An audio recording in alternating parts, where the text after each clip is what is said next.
देखो जो हमारे ना 12th में ना 3 बुक्स हैं। 12th में ये 3 बुक्स हैं। पहली बुक है पार्टनरशिप।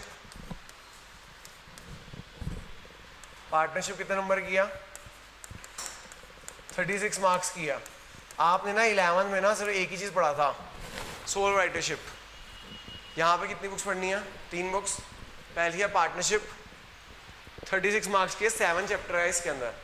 तो जो दिक्कत यह है कि 11th में हम जो चैप्टर पढ़ते थे मैक्सिमम एक चैप्टर में 15-16 क्वेश्चन होते थे या 20 हो जाते थे, लेकिन यहाँ पे एक एक चैप्टर में 100 क्वेश्चन हैं, तो बहुत ज़्यादा पढ़ने की ज़रूरत है यहाँ पे। और मेरे को सबसे ज़्यादा दिक्कत ये आती है कि चैप्टर बहुत बड़े हैं, बच्चे कंसिस्टेंट रहते नहीं हैं, जिस वजह से जब कंसिस्टेंसी आप छोड़ोगे तो चैप्टर समझ आना बंद हो जाता है। तो कंसिस्टेंसी बड़ी मेंटेन रखना, क्योंकि चैप्टर 100 क्वेश्चन है। जहाँ तुमने चैप्टर छोड़ा स्टार्टिंग से स्टार्ट करना पड़ता है। कंपनी 24 नंबर की है, सिर्फ 2 चैप्टर हैं, लेकिन एक चैप्टर ही 100 क्वेश्चन है। ठीक है तो 2 चैप्टर लेकिन बहुत बड़े बड़े हैं। और लास्ट बुक है analysis of financial statement. Analysis of financial statement, analysis of financial statements कितने नंबर किया? 20 नंबर किया। Total course 80 marks. बुक बता रहा हूँ, बुक के नाम बता रहा हूँ। इसमें 7 चैप्टर्स हैं, इसमें 2 चैप्टर हैं, लेकिन मैंने बताया ना वो एक चैप्टर में ही 100 क्वेश्चन है, बहुत बड़ा चैप्टर है। इसमें 5 चैप्टर हैं, टोटल 14 चैप्टर्स हैं। ठीक है, लेकिन बड़े बड़े चैप्टर है। दिक्कत ये है 20 नंबर का क्या होता है? Viva and practical. Viva and practical 100 marks. ठीक है जी। इसके अलावा भी आपको ना 2 चैप्टर एक्स्ट्रा पढ़ने पड़ेंगे। अगर आप CUT में अकाउंट्स ऑप्ट कर रहे हो तो 2 चैप्टर एक्स्ट्रा पढ़ने पड़ेंगे, और एक 4th बुक होती है कंप्यूटर एंड अकाउंटिंग, वो भी पढ़नी पड़ेगी। ठीक है जी। अगर आप पढ़ना चाहते हो मैं उसके कोई चार्जेस नहीं लेता, फ्री है। 2 चैप्टर जो CUT में है वो ग्रेजुएशन के चैप्टर होते हैं। रिडम्पशन और डिबेंचर वो 12th में नहीं है, एक्स्ट्रा है। और NPO मतलब आप मेरे से पढ़ते हो तो वो 2 चैप्टर मैं फ्री में पढ़ाऊंगा, कोई चार्ज नहीं लूँगा। और थोड़ा कंप्यूटर अकाउंटिंग की थ्योरी है, उसके नोट्स दे दूंगा। अगर आप कहोगे तो 1-2 क्लास भी दे दूंगा। वो कब होगी क्लास? बोर्ड एग्जाम के बाद। ठीक है, उसमें ज़्यादा टाइम नहीं लगता, 1 हफ्ते में हो जाती है वो। तो आज हम शुरू करने जा रहे हैं क्या? पार्टनरशिप। क्या शुरू करने जा रहे हैं? पार्टनरशिप शुरू करने जा रहे हैं। नोट करना है, ये कर लो नोट कि नहीं करना? चलो आगे चलते हैं फिर आगे। हाँ जी, आज हम शुरू करने जा रहे हैं जो पार्टनरशिप। आपके स्कूलों में भी पार्टनरशिप ही शुरू हुई है, VSPK में भी पार्टनरशिप हुई है। हेरिटेज हो गया शुरू, तो आप हैं हेरिटेज में भी यही होती है, DPS में भी यही होती है, पार्टनरशिप होती है। सभी स्कूलों 91 स्कूलों में पार्टनरशिप ही होती है। कुछ कुछ स्कूल है जिसमें 3rd बुक होती है। सबसे ज़्यादा मुश्किल बुक भी यही है, मतलब यही है। पहला चैप्टर का नाम क्या है? Fundamental of partnership. पहली चैप्टर नाम क्या है? Fundamental of partnership. 7 to 8 marks का आता है बोर्ड में। अब नोट करना शुरू कर देना। 11th क्लास में ना, 11th क्लास में आपने क्या पढ़ा था? सोल राइटरशिप पढ़ी थी। क्या पढ़ी थी? सोल राइटरशिप पढ़ी थी। तो जो बेटा सोल राइटरशिप में सिर्फ एक ही ओनर होता है। कितने ओनर होते हैं? वन काउंट करना।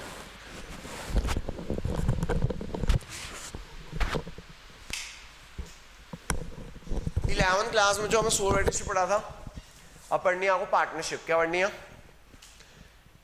आपने 11th में BST पढ़ी है, चैप्टर 2 में पढ़ा होगा कि मिनिमम नंबर ऑफ पार्टनर्स कितने होते हैं पार्टनरशिप में। मिनिमम नंबर ऑफ पार्टनर कितने होते हैं? BST पढ़ी है भाई, अभी पेपर दे के आया हो। कितने होते हैं मिनिमम नंबर ऑफ पार्टनर्स? 2। कौन से एक्ट में लिखा हुआ है? गलत, पार्टनरशिप एक्ट 1932। सारी चीजें पार्टनरशिप एक्ट 1932 में लिखी हुई है एक्सेप्ट वन चीज, maximum number of partner.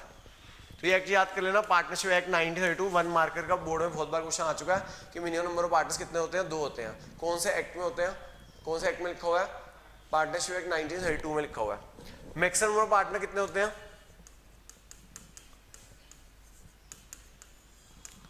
Maximum number of partner होते हैं 50। कौन से एक्ट में लिखा हुआ है? Companies act 2013। Actually companies act 2013 में लिखा हुआ था कि आप मैक्सिमम नंबर ऑफ पार्टनर 100 हो सकते हैं। मैक्सिमम नंबर ऑफ पार्टनर कितने हो सकते हैं? 100 हो सकते हैं। लेकिन अगर गवर्नमेंट चाहे तो उसे कम कर सकती है, तो गवर्नमेंट ने इसे कम कर दिया और 50 कर दिया मिसलेनियस रूल्स 2014 निकाल कर। तो गवर्नमेंट ने अपनी पावर यूज़ की, मिसलेनियस रूल 2014 निकाले और अब मैक्सिमम नंबर ऑफ पार्टनर 50 है। अगर आपको क्वेश्चन पूछा जाता है कि मैक्सिमम नंबर ऑफ पार्टनर्स कितने हो सकते हैं, तो आप बताओगे 50 हो सकते हैं। कौन से रूल में लिखा हुआ है? कंपनीज एक्ट 2000 एक्ट पूछे तो company act 2013, rules miscellaneous rule 2014। ठीक है, नोट कर लो भैया, 1 मार्कर क्वेश्चन दोनों आ सकते हैं, बहुत बार आया भी हुआ है बोर्ड में, दोनों में से एक क्वेश्चन आ ही जाता है।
पेन डाउन कर देना, पहले समझना। 11th क्लास में हमने पढ़ा था trading account, P account and balance sheet. Partnership भी ट्रेडिंग अकाउंट बनाता है, पी अकाउंट बनाता है, बैलेंस शीट बनाता है, लेकिन आपसे वो नहीं बनवाएंगे, ट्रेडिंग पी अकाउंट और बैलेंस शीट नहीं बनवाएंगे। क्या बनवाएंगे? यहाँ पे एक और अकाउंट बनता है जिसे बोलते हैं प्रॉफिट लॉस एप्रोवेशन अकाउंट। ये सिर्फ पार्टनरशिप फॉर्म ही बनाता है, profit loss appropriation account. It is account which divide profit loss among the partner. ये एक ऐसा अकाउंट होता है जो प्रॉफिट पार्टनर्स में बांटता है। लेकिन हमें पता होना चाहिए, जानबूझ के कुछ ऐसे आइटम दे देता है जो चीज पी राउंड में आती हैं। तो मैं आपको बताने जा रहा हूँ क्या चीजें पी राउंड में आनी है। आपको ध्यान रखना है यार, ये चीजें पी राउंड में आनी है, पीएल एप्रोवेशन में नहीं आनी। हमें सीखना है प्रॉफिट लॉस एप्रोवेशन अकाउंट, लेकिन जानबूझ के वो कुछ ऐसी आइटम दे देता है जो पी राउंड में नहीं आनी, जो पी एप्रोवेशन में नहीं आएगी, पी राउंड में आएगी। एक तो याद रख लेना भैया, क्या? रेंट। आपको याद है होगा पी राउंड में हम क्या लिखते थे? रेंट लिखते थे। चाहे रेंट पार्टनर को दिया जाए, हम बिजनेस के अकाउंटेंट है, चाहे रेंट पार्टनर्स को दिया जाए, चाहे आउटसाइडर को दिया जाए, रेंट पी अकाउंट में आएगा, पी एल एप्रोवेशन में नहीं आएगा। दूसरी चीज याद रख लेना, इंटरेस्ट ऑन लोन। आपको याद होगा पी अकाउंट में ही आता था इंटरेस्ट ऑन लोन, चाहे हम पार्टनर को दे, चाहे हम आउटसाइडर को दे, चाहे पार्टनर दे या आउटसाइडर दे, ये यहीं आएगा। तीसरी चीज सैलरी टू एम्प्लॉय। चौथी चीज मैनेजर कमीशन। ये चारों चीजें कहाँ आती है बेटा? पी अकाउंट में आती थी, कोई नई चीज नहीं है, आप मेरे से पढ़ चुके हो फाइनल अकाउंट्स, उसी के अंदर आपने किया था। ये चारों चीजें कहाँ आती हैं? पी अकाउंट में आती है। हमने 11 में पढ़ा था यार, इसको बोलते हैं एक्सपेंसेस, इनडायरेक्ट एक्सपेंसेस या नॉन ऑपरेटिंग एक्सपेंसेस, इसे बोलते थे इनडायरेक्ट एक्सपेंसेस या ऑपरेटिंग एक्सपेंस बोलते थे। लेकिन हम इनके लिए 12th में एक स्पेशल वर्ड यूज करते हैं, जो चीज पी अकाउंट में आती है उनके लिए एक स्पेशल वर्ड यूज किया जाता है। आपने 11 में पढ़ा है उस वर्ड, कहाँ पढ़ा है? रिजर्व्स एंड प्रोविजंस में। कहाँ पढ़ा है? आपको याद होगा रिजर्व्स को क्या बोलते थे? Appropriation profit. क्या बोलते थे? पढ़ा है difference between reserves and provisions? Reserves are appropriation profit और प्रोविजंस क्या होते हैं? Charge against profit. क्या बोलते थे? Charge against. याद आया? तो जो चीजें पी अकाउंट में आती है ना, उन्हें बोलते हैं चार्ज अगेंस्ट प्रॉफिट। क्या बोलते हैं? जो चीजें पी अकाउंट में आती है उन्हें क्या बोलते हैं? Charge against profit. जो चीजें पी अकाउंट में आती है उसे बोलते हैं charge against profit. Charge against profit होता क्या? इसका मतलब होता है meaning, it is a cost incur to generate revenue. ये वो कॉस्ट है, it is a cost incurred to generate revenue. It is a cost incurred to generate revenue. ये वो कॉस्ट है जो रेवेन्यू को जनरेट करने के लिए इनकर की जाती है। जैसे भाई मैं तुम्हें पढ़ा रहा हूँ तो भाई सैलरी देनी पड़ती है भैया को, इलेक्ट्रिसिटी बिल देना पड़ता है, ये सब क्या है? जरूरी है प्रॉफिट को अर्न करने के लिए। नोट्स दूंगा वो जरूरी है। तो ये सब क्या है? चार्ज अगेंस्ट प्रॉफिट है। क्या है बेटा? Charge against profit. समझ आ गई बात?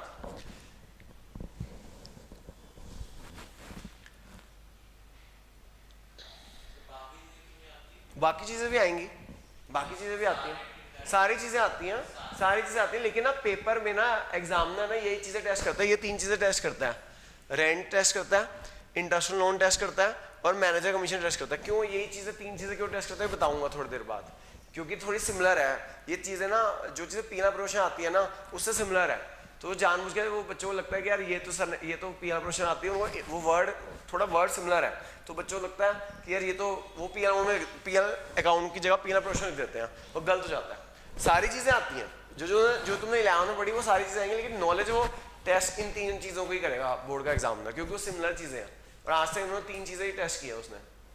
ठीक है, नोट कर लो इतना पहले, पी राउंड में ये चीज़ें याद रखनी है, आप इतना नोट कर लो पहले।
करें भाई शुरू हो गया। देखो बेटा ये जो हमारा होता है नेट प्रॉफिट, से बोलेंगे प्रॉफिट आफ्टर चार्ज, क्या बोलेंगे प्रॉफिट आफ्टर।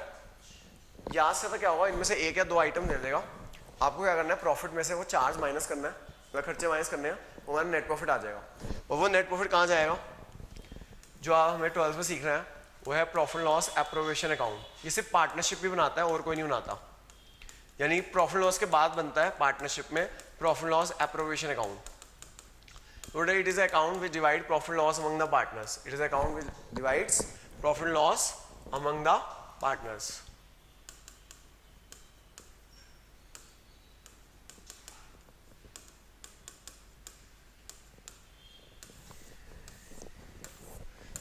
अभी नोट मत करना, जब मैं कहूँगा तब नोट करना।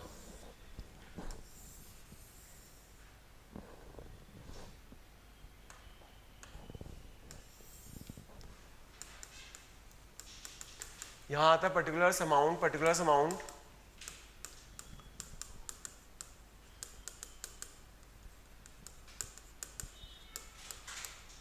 यहां पे आता है बेटा नेट प्रॉफिट। क्या आता है नेट प्रॉफिट, वो जो वहां से आया आफ्टर चार्ज वो यहां आ जाएगा नेट प्रॉफिट। ठीक है, तो नेट प्रॉफिट वहां से यहां आएगा। अब देखो जो मेनली ना पार्टनरशिप में ना दिक्कत क्या है, पार्टनरशिप करना बड़ा आसान है लेकिन निभाना बड़ा मुश्किल है। पार्टनरशिप में लड़ाइयाँ हो जाती है, क्या हो जाती हैं लड़ाइयाँ हो जाती हैं। तो लड़ाई रोकने के लिए क्या करना चाहिए, लड़ाइयाँ रोकने के लिए क्या करना चाहिए, प्रॉफिट को फेयर मैनर में डिस्ट्रीब्यूट करना बड़ा जरूरी है। प्रॉफिट को फेयर मैनर में पार्टनर्स में डिस्ट्रीब्यूट करना जरूरी है। अगर आपको ना लड़ाई रोकना है, आप चाहते हो पार्टनरशिप बिजनेस लंबे टाइम तक चले, तो आपको क्या बनानी है? पार्टनरशिप डीड बनानी है। क्या बनानी है? Partnership deed. पार्टनरशिप डीड क्या होता है? एक रिटर्न एग्रीमेंट होता है पार्टनर्स के बीच में। रिटर्न एग्रीमेंट होता है पार्टनर्स के बीच में, जिसके अंदर पार्टनर्स लिखते हैं कि हम प्रॉफिट कैसे बांटेंगे, हमारे राइट्स क्या होंगे, हमारी ड्यूटीज क्या होंगी। देखो बच्चों, सबसे पहले लड़ाई क्या होती है? लड़ाई के कारण जानते हैं। मान लो ये दोनों पार्टनर्स हैं, इसने कैपिटल लगाई 10 लाख, इसने कैपिटल लगाई, मिस्टर ए ने कैपिटल लगाई 10 लाख, मिस्टर बी ने कैपिटल लगाई 5 लाख। तो ए कह रहा है भाई मैंने कैपिटल लगाई है 10 लाख, बी कह रहा है मैंने कैपिटल लगाई है 5 लाख। तो पहली लड़ाई क्या कि भैया मैंने कैपिटल ज़्यादा लगाई है, ए कहेगा मैंने कैपिटल ज़्यादा लगाई है, मुझे प्रॉफिट ज़्यादा मिलना चाहिए, मुझे प्रॉफिट ज़्यादा मिलना चाहिए। बात तो सही है, ए ने ज़्यादा कैपिटल लगाई है, उसे प्रॉफिट ज़्यादा मिलना चाहिए। तो इस लड़ाई को रोके कैसे? हम प्रॉफिट, आपको याद होगा 11वीं क्लास में मैंने एक बात बताई थी, 2 कंसेप्ट दिए थे, मेरा था करवाना पड़ता है, लेकिन 11वीं कंसेप्ट नहीं है। कब कहाँ का कंसेप्ट है? 12th के कंसेप्ट है। याद है कौन से? एक इंटरेस्ट ऑन कैपिटल और दूसरा interest on drawings. Interest on capital और interest on drawing 11th concept ही नहीं थे, वो तो ऐसे करा देते हैं 11th में ताकि तुम्हें 12th में थोड़ी इसकी जल एंट्री आती हो। तभी तुम interest on interest on drawing accounting question में क्या करते थे? प्लस माइनस करते थे कैपिटल में, क्योंकि वो 11th के कंसेप्ट ही नहीं थे, वो 12th के कंसेप्ट है। वो इंटरेस्ट ऑन क्या पर्पस है कि हमारा प्रॉफिट का फेयर वे में डिवीजन हो सके, कि जिस पार्टनर ने कैपिटल ज़्यादा लगाई है उसे प्रॉफिट ज़्यादा मिल सके in the form of interest on capital. तो अगर आपको लड़ाई रोकनी है तो आपको पार्टनरशिप डीड में क्या करना चाहिए? इंटरेस्ट ऑन कैपिटल का रेट लिखना चाहिए। क्या लिखना चाहिए? इंटरेस्ट ऑन कैपिटल का रेट लिखना चाहिए। फॉर एग्जांपल हमने इंटरेस्ट ऑन कैपिटल का रेट लिख दिया 10%, कितना लिख दिया? 10% लिख दिया। तो क्या होगा? 10 लाख का 10%, 1 लाख, 10 लाख का 10%, 1 लाख ए को मिलेगा, 5 लाख का 10% बी को मिलेगा 50,000। तो ए की को इंटरेस्ट में मिलेगा 1 लाख और बी को मिलेगा 50,000। डिवीजन खुश, ए भी खुश, बी भी खुश, ए का मुझे ज़्यादा प्रॉफिट मिल गया in the form of interest on capital. तो इंटरेस्ट ऑन कैपिटल क्या है? एक डिवीजन ऑफ प्रॉफिट है, ताकि जिस पार्टनर ने कैपिटल ज़्यादा लगाई उसे प्रॉफिट ज़्यादा मिल सके, उसे प्रॉफिट ज़्यादा मिल सके। इसको 1 लाख मिल गया, इसको 50 मिल गया, फेयर डिवीजन ऑफ प्रॉफिट होगी। जिस पार्टनर ने कैपिटल ज़्यादा लगाई उसे रिवॉर्ड ज़्यादा मिल गया कैपिटल ज़्यादा लगाने का। समझ आ गई बात? लेकिन अब एक और लड़ाई होगी, बी कहेगा यार ठीक है तूने कैपिटल ज़्यादा लगाई है, लेकिन काम कौन ज़्यादा करता है? काम तो मैं ज़्यादा करता हूँ, काम तो मैं ज़्यादा करता हूँ, तो मुझे ज़्यादा प्रॉफिट मिलना चाहिए। बात तो सही है, जो पार्टनर ज़्यादा काम करते हैं उसे प्रॉफिट ज़्यादा मिलना चाहिए। तो इस लड़ाई को कैसे रोके? सैलरी दे दो उसे, सैलरी दे दो पार्टनर को, कि जो पार्टनर काम ज़्यादा करता है उसे रिवॉर्ड ज़्यादा मिलना चाहिए, उसे प्रॉफिट ज़्यादा मिलना चाहिए, उसे सैलरी दे दो। सैलरी टू पार्टनर दे दो। क्या दे दो? ठीक है, तो सैलरी क्या है? पार्टनर को सैलरी देना क्या है? प्रॉफिट की डिवीजन है, कि जिस पार्टनर ने ज़्यादा काम किया उसे ज़्यादा प्रॉफिट दे दो in the form of salary. समझ आ गई बात? तीसरा, अब ए कह रहा है कि यार ठीक है तू काम ज़्यादा करता होगा, लेकिन बिजनेस के लिए सेल्स कौन जनरेट करता है? कस्टमर कौन लाता है? मैं लाता हूँ, तो मुझे ज़्यादा प्रॉफिट मिलना चाहिए। बात तो सही है, वो सेल्स कर रहा है, जनरेट कर रहा है, तो उसे ज़्यादा प्रॉफिट मिलना चाहिए। ठीक है, उसे क्या दे दो? कमीशन दे दो पार्टनर को, कि प्रॉफिट देना है उसे, कि वो काम ज़्यादा करता है तो उसे हम कमीशन दे देंगे पार्टनर को। ठीक है, तो हमने प्रॉफिट पार्टनर में बांटा कैसे? कि जो पार्टनर ज़्यादा कैपिटल लगा रहा है उसे प्रॉफिट ज़्यादा दे दिया in the form of interest on capital, जो पार्टनर काम ज़्यादा करते हैं उसे सैलरी दे दी, और जो पार्टनर कस्टमर सेल्स जनरेट कर रहा है उसे क्या दे दिया? कमीशन दे दी। समझ आ गई बात? चौथी चीज़ क्या? क्या हमें अपना प्रॉफिट सारा बांट देना चाहिए पार्टनर्स में? अनफोर्सिंग कंटीजेंसी के लिए भी तो रखना चाहिए।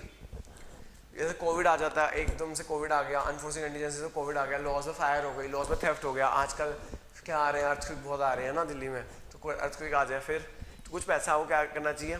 इन चीज़ों के लिए रखना चाहिए, या बिजनेस को एक्सपैंड करने के लिए रखना चाहिए। उस पैसे को क्या बोलते हैं? 11th में पढ़ा था तुमने, क्या बोलते हैं उसे? रिजर्व्स। क्या बोलते हैं? रिजर्व्स। चौथी चीज़ आपको क्या रखनी है? रिजर्व्स बनानी है। क्या बनानी है? रिजर्व्स। प्रॉफिट का कुछ पार्ट रिजर्व्स में रखना है, अनफोर्सिंग कंटीजेंसी को मेट करने के लिए रखना है। तो जो हमें ना प्रॉफिट को इन 4 चीज़ों में बांटना चाहिए। इन 4 चीज़ों को हम क्या बोलते हैं?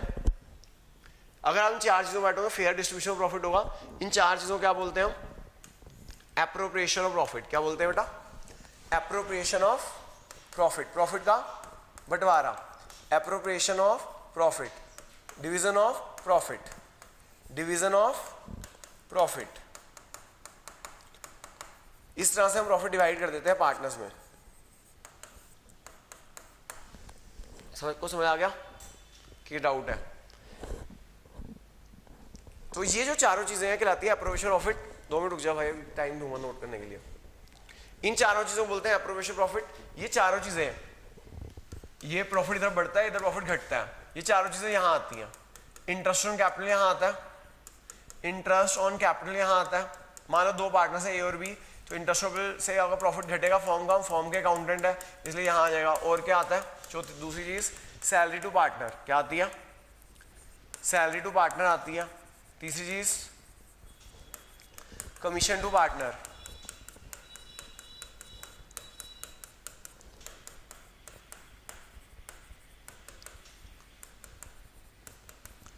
Commission to partner. चौथी चीज क्या आती है? रिजर्व्स। और इन चारों क्या बोलते हैं मैंने बताया? एप्रोप्रिएशन ऑफ प्रॉफिट बोलते हैं। यही 4 चीजें आती हैं उस पीएनएल एप्रोप्रिएशन में, यही चारों चीजें आती हैं पीएनएल एप्रोप्रिएशन के डेबिट साइड में। से बोलते हैं क्या बेटा? Appropriation of profit. क्या बोलते हैं? एप्रोप्रिएशन ऑफ प्रॉफिट, सरल भाषा में डिस्ट्रीब्यूशन ऑफ प्रॉफिट। जो चीजें पीएनएल में आती हैं उनको हम चार्ज अगेंस्ट प्रॉफिट बोलते हैं, और जो चीजें पीएनएल एप्रोप्रिएशन के डेबिट साइड में आती हैं 4 चीजें, उन्हें एप्रोप्रिएशन ऑफ प्रॉफिट बोलते हैं। क्या बोलते हैं? Appropriation of profit. यही 4 चीजें आएंगी, इसके अलावा और कुछ नहीं आएगा। अब तुम्हें समझ आ गया होगा, वो जो पीएनएल में टीचर आपसे पीएनएल नहीं बनवाएगा, क्या बनवाएगा? PNL appropriation. अब आपको समझ आ रहा होगा क्यों चीजें वो देता है। हमें लगता है जो चीज पार्टनर को दे रहे हैं ना, वो यहाँ हम पार्टनर से रिलेटेड चीजें कर रहे हैं, तो बच्चों को ना वो जानबूझ के क्या दे देता है? Rent to a partner. तो बच्चे कहते हैं अच्छा पार्टनर को दे रहे हैं, जो पार्टनर को दे रहे हो यहाँ आता है। ऐसा नहीं है, अगर आप रेंट टू पार्टनर हो तब भी वो पीएनएल में आएगा, यहाँ नहीं आएगा, वो चार्ज अगेंस्ट प्रॉफिट ही होगा। ऐसे अब बच्चों को माइंड में आता है इंटरेस्ट, तो कहते हैं इंटरेस्ट, तो सर ने कहा था यहाँ लिखेंगे, लेकिन इंटरेस्ट को कैपिटल बोला मैंने। इंटरेस्ट ऑन लोन तो पीएनएल में आएगा जब पार्टनर को भी दे रहे हो। ऐसे यहाँ पे है इस सैलरी टू पार्टनर है, वहां पे मैंने क्या लिखवाई? सैलरी टू एम्प्लॉय लिखवाई। सैलरी टू एम्प्लॉय पीएनएल में आती है, सैलरी टू पार्टनर यहाँ आती है, क्योंकि ये डिस्ट्रीब्यूशन प्रॉफिट है। ये क्या बेटा? कमीशन टू पार्टनर है। क्या है? कमीशन टू पार्टनर है। वहां पे क्या था? मैनेजर कमीशन है। क्या है? तो जो सिमिलर चीजें हैं ना, वो जानबूझ के वो चीजें दे देता है भाई। रेंट टू पार्टनर, चाहे पार्टनर हो तो आउटसाइडर हो तो वहीं आएगा, ठीक है? चाहे आउटसाइडर हो तो पार्टनर तो वहीं आएगा, ठीक है? उससे कोई फर्क नहीं पड़ता किसको दे रहे हो। इंटरेस्ट ऑन कैपिटल यहाँ आएगा, वहां इंटरेस्ट ऑन लोन है, चाहे पार्टनर को क्यों नहीं दे रहे हो। सैलरी टू पार्टनर है, वहां सैलरी टू एम्प्लॉय है। कमीशन टू पार्टनर है, वहां मैनेजर कमीशन है। यहाँ रिजर्व्स है, वहां पे क्या था? प्रोविजंस थे। क्या थे? तो आपको ये चीजें याद रखनी है। अब जो डेबिट साइड में तो 4 चीजें आएंगी, क्रेडिट साइड में एक चीज और आती है नेट प्रॉफिट के अलावा। क्या आएगी वो? लड़ाई का एक और कारण होता है पार्टनर्स में। क्या लड़ाई का कारण होता है? कि ड्रॉइंग्स। लड़ाई का चौथा कारण, 5वां कारण क्या है? ड्रॉइंग्स। ड्रॉइंग्स होनी चाहिए साल के एंड में। ड्रॉइंग्स कब होनी चाहिए बेटा? साल के एंड में। क्यों? क्योंकि बिजनेस, अगर आप बीच में ड्राइंग करोगे बिजनेस डिस्टर्ब होगा, तो ड्राइंग्स करनी है वो साल के एंड में करनी है। लेकिन एक पार्टनर है वो ड्राइंग बीच में करता है, तो उसे रोकना है कि भाई तो ड्राइंग बीच में मत कर, नहीं तो जैसे प्रॉफिट वापस ले लेंगे। तो हम क्या लगाते हैं? 5वीं चीज लिखते हैं इंटरेस्ट ऑन ड्राइंग्स। क्या लिखते हैं? इंटरेस्ट ऑन ड्राइंग्स का रेट लिख दो। अगर आपने इंटरेस्ट ऑन ड्राइंग्स का मतलब होता है कि प्रॉफिट वापस ले लेना पार्टनर से, कि जो पार्टनर बीच में ड्राइंग करेगा उससे हम प्रॉफिट वापस ले लेंगे, जो पार्टनर ड्राइंग बीच में करेगा उससे हम क्या कर लेंगे? प्रॉफिट वापस ले लेंगे। देखो ए की ड्राइंग्स, बी की ड्राइंग, ए की ड्राइंग है 10,000, बी की ड्राइंग है 10,000। ए ने ड्राइंग कब की? 1 अक्टूबर होगी। बी ने ड्राइंग कब की? 31 मार्च को होगी। 1 अक्टूबर से 31 मार्च आपका इंटरेस्ट, मान लो इंटरेस्ट ड्राइंग का रेट 10% था। अक्टूबर से मार्च कितने महीने होते हैं? 6 महीने। तो इससे इंटरेस्ट ड्राइंग 500 रुपये लिया जाएगा, क्योंकि इंटरेस्ट कैलकुलेट होता है 31 मार्च को। फिर 31 मार्च 31 मार्च 0, एनीथिंग मल्टीप्लाई 0 इज 0। तो इससे कोई इंटरेस्ट ड्राइंग चार्ज नहीं किया गया, सिर्फ ए से चार्ज किया गया। यानी इंटरेस्ट ड्राइंग का पर्पस क्या है? कि जिस पार्टनर ने ड्राइंग्स कब किया? साल के एंड में किया, उससे हम क्या ले लेंगे? प्रॉफिट वापस ले लेंगे। क्या कर लेंगे? Profit in the form of interest on drawing. तो प्रॉफिट वापस ले रहे हैं, तो ये फॉर्म के लिए इनकम है, फॉर्म का प्रॉफिट बढ़ गया, इसलिए इंटरेस्ट ऑन ड्राइंग्स यहाँ आ गई। तो ये एक तरह से प्रॉफिट वापस लेना है पार्टनर से, यहाँ प्रॉफिट वापस लेना है पार्टनर से। तो जो क्रेडिट में से डेबिट माइनस कर देंगे, क्रेडिट में से डेबिट माइनस कर देंगे, तो बेटा ये आ जाएगा आपका आपने जो क्रेडिट में डेबिट माइनस किया, इसका टोटल कर दो, इसमें माइनस कर दो। ट्रेडिंग अकाउंट का रिजल्ट होता था ग्रॉस प्रॉफिट, पी अकाउंट के रिजल्ट को क्या बोलते थे, और इसके रिजल्ट को क्या बोलते हैं, डिविजिबल प्रॉफिट या डिस्ट्रीब्यूटेबल प्रॉफिट। क्या बोलते हैं, जो बैलेंसिंग बचेगा, जो कुछ प्रॉफिट बच गया, उसे बोलते हैं डिविजिबल प्रॉफिट या डिस्ट्रीब्यूटेबल प्रॉफिट। क्या बोलते हैं बेटा, डिविजिबल प्रॉफिट या डिस्ट्रीब्यूटेबल प्रॉफिट। जो बच गया, अब इस प्रॉफिट को भी बांटना है, तो उसके लिए आप एक रेशियो डिसाइड करो। छठी चीज लिखो कि डिविजिबल प्रॉफिट किस रेशियो में बटेगा या डिस्ट्रीब्यूटेबल प्रॉफिट किस रेशियो में बटेगा। उसकी जो रेशियो आप आपस में म्यूचुअली डिसाइड करोगे, उसे बोलते हैं प्रॉफिट शेयरिंग रेशियो। क्या बोलते हैं, प्रॉफिट शेयरिंग रेशियो। कुछ भी लिख सकते हो आप, म्यूचुअली डिसाइड कर सकते हो। मान लो हमने डिसाइड कर लिया 3:2। क्या डिसाइड कर लिया, 3:2 डिसाइड कर लिया। मान लो ये प्रॉफिट आया 50,000 एग्जाम्पल के रूप में 50,000।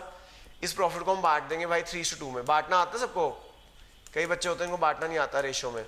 जैसे 3:2 है, एग्जाम्पल के रूप में 3:2 है, तो ए को और बी को मिल जाएगा 3 + 2 5, 50,000 का 3/5 30, 50,000 का 2/5 20। इस तरह से हम प्रॉफिट ट्रांसफर टू लिखते हैं। लिखने की जरूरत नहीं है, डिविजिबल प्रॉफिट है, बस profit transfer to A and B. समझ की बात, ये पी एल अप्रोवेशन है, बस यही चीजें आती हैं, इसके अलावा और कुछ नहीं आता।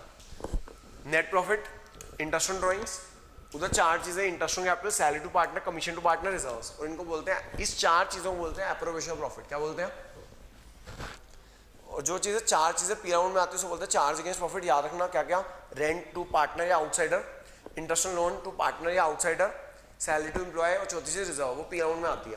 हमें ये जो प्रॉफिट होता है ना, प्रॉफिट आफ्टर चार्जेस बोलते हैं। क्या बोलते हैं, यानी वो सारी माइनस करने के बाद, but before एप्रोवेशंस, but before appropriation. समझ आ गई बच्चों बात। तो पहले आप पी एल अप्रोवेशन नोट कर लीजिए, फटाफट नोट कर लो।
प्रॉफिट ट्रांसफर होगा तो प्रॉफिट शेयर रेशियो बटेगा 3:2। एग्जांपल के रूप में था 3:2, जो रेशियो लिखी होगी। हाँ,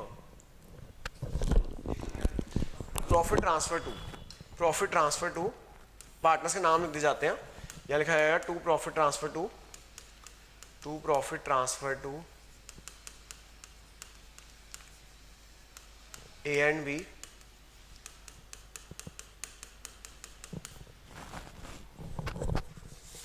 तो एक काम कर भाई, ये ना अभी ये ले ले, अगली क्लास में नहीं ले लियो, ठीक है, खुद दे देगा जरा, नहीं अगली क्लास में नहीं दे दूंगा, अभी इससे कर ले।